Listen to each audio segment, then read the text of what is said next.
Kali ini kan ku buat lagu untuk karakter anime Hokage ketiga, Hiruzen nama dia. Dari klaim apa aku tak tahu, klaim dia bertema monyet.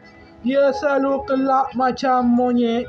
Ramai fikir dia tidak bertanggungjawab, padahal dia bertanggungjawab, iaitu berikan guru Eoka kepada Naruto. Dia hantar orang untuk jaga Naruto.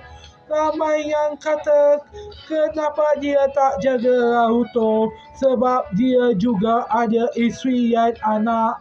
Kalau tidak, nanti anak dia cemburu yang membenci dirinya. Itu nama dia. Tanggungjawab juga boleh diberi pada orang lain.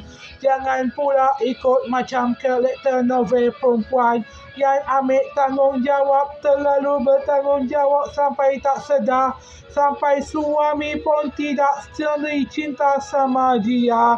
Yang akhirnya dia dibuang oleh suami dia sendiri. Tak belajarlah dengan Hokage ketiga Hiruzen. Karakter ini selalu dikatakan korap duit anak yatim, padahal tidak sama sekali. Dia adalah karakter yang baik, yang tetap menjaga walau tak bersama Naruto. Dia tetap tunaikan janji dia, tetap berikan tanggungjawab dia pada yang sama. Dia cari orang yang sama macam Naruto, buat benda lawak, buat benda konyol untuk dapat perhatian. Yang akhirnya Naruto dengan Guru Eoka berdamai. Yang Guru Eoka baru sedar Naruto bukanlah monster. Nanti kan ku nyanyikan lagu Guru Eoka pula kali ini.